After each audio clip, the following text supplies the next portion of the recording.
حضرت عمر بازار تشریف لے جا رہے ہیں، دیکھا کرتے تھے کیا ہو رہا ہے ابھی، کیا وہ آنکھیں بند کر کے نہیں گزرا کرتے تھے، آنکھیں کھول کے ارد گرد دیکھتے تھے یہاں کیا ہو رہا ہے وہاں کیا ہو رہا ہے۔ ایک بوڑھے بابے کو دیکھا، کمزور سا آدمی ہے، بوڑھا ہے، ضعیف ہے، اور دکانوں سے مانگتا پھر رہا، اس سے مانگا اس سے مانگا اس سے مانگا۔ کھڑے ہو گئے، دو چار ساتھی ساتھ تھے، کیا جملہ فرمائی ہے، حضرت عمر نہیں کہہ سکتے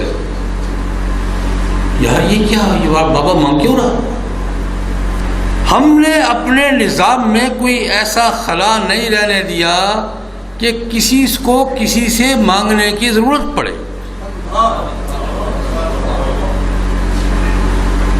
ہمارے بیت المال کے نظام میں کوئی ایسا جھول نہیں ہے کہ کسی کو کسی کے سامنے ہاتھ پھیلانے کی ضرورت پڑے۔ یہ بابا کیوں مانگ رہا ہے؟ بلاؤ اس کو، کون ہے؟ بولا ابا کون ہو؟ یہ میں یہودی ہوں۔ کہاں رہتے ہو؟ فلاں جگہ رہتا ہوں۔ تمہیں بیت المال سے وظیفہ نہیں ملتا؟ یہ مل رہا ہے۔ خرچے کے لیے پورا نہیں ہے؟ پورا ہے، مانگ کیوں رہے؟ کس سے پوچھ رہے ہیں؟ یہودی۔ تمہیں بیت المال سے وظیفہ نہیں ملتا؟ یہ ملتا ہے۔ تمہارا خرچے کے لیے کافی نہیں ہے؟ یہ کافی ہے، کیوں مانگ رہے ہو؟ حضرت میرا خرچہ تو پورا ہو جاتا ہے، لیکن سال کے بعد مجھے جزیہ دینا ہوتا ہے، اس کی تاریخ آ رہی ہے، وہ پیسے میرے پاس نہیں ہے، دو چار آدمیوں سے مانگ کر دے دوں گا،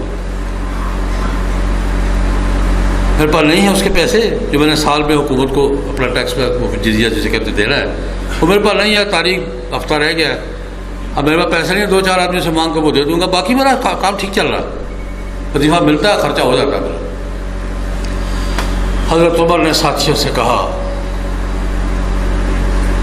کیا جملہ کہا، ہمارے دوستو یہ انصاف کی بات نہیں ہے کہ یہ جوانی میں کما کر ہمیں دے اور ہم کھائیں، اور بڑھاپے میں سے لوگوں کے دروازوں پر ہاتھ پھیلانے کے لیے چھوڑ دیں۔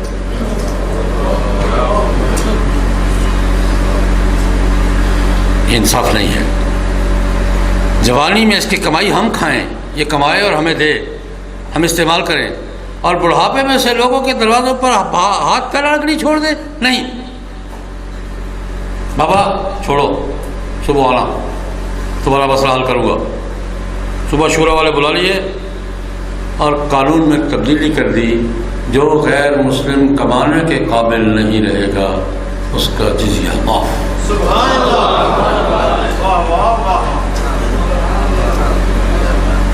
جو کمانے کی پوزیشن میں نہیں ہے، جو کماتا ہے اسے لیں گے، جو نہیں کما سکتا اس کا جزیہ معاف۔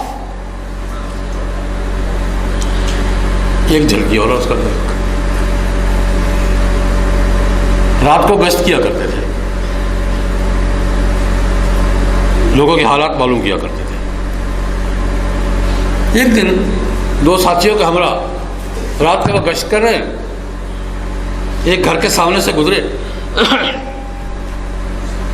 اندر سے معصوم بچے کے رونے کی آواز آئی۔ ٹھیک ہے، رو رہا بچہ، اٹھا رو رہا ہوگا، چلے گئے۔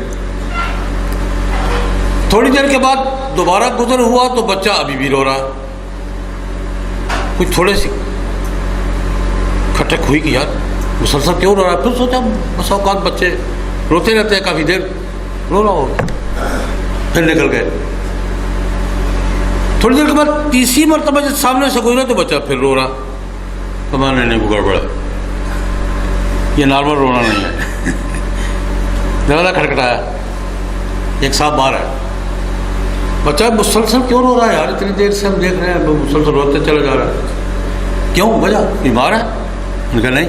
پھر جناب وہ اصل میں اس کی ماں اس کو دودھ نہیں پلا رہی، اور یہ دودھ بچے نے دودھ کے لیے ضد کرنی ہے، رونا ہے یا کیا کرنا ہے؟ یہ ضد کر رہا ہے دودھ کے لیے، ماں اس کو دودھ نہیں پلا رہی۔ تو بچے کی عمر کتنی ہے؟ سال۔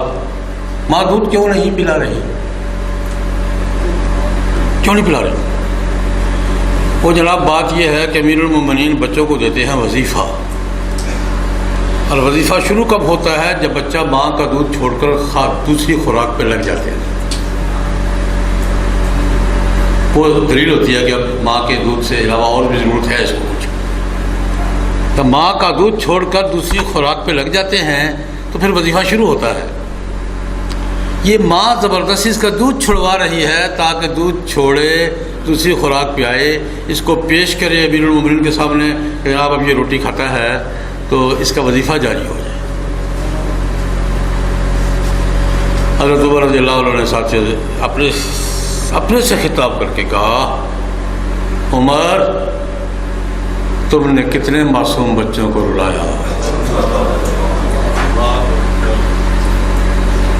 اپنے سے خطاب کر کے, عمر تم نے کتنے معصوم بچوں کو رلایا ہوگا. گھر والے سے کہا صبح آنا, ماں کو دودھ پلایا, اس کے وظیفہ جاری ہو جائے گا, صبح آنا میرے پاس. صبح قانون بدل دیا, بچے کے دودھ چھوڑنے پر نہیں, بچے کی پیدائش پر وظیفہ شروع.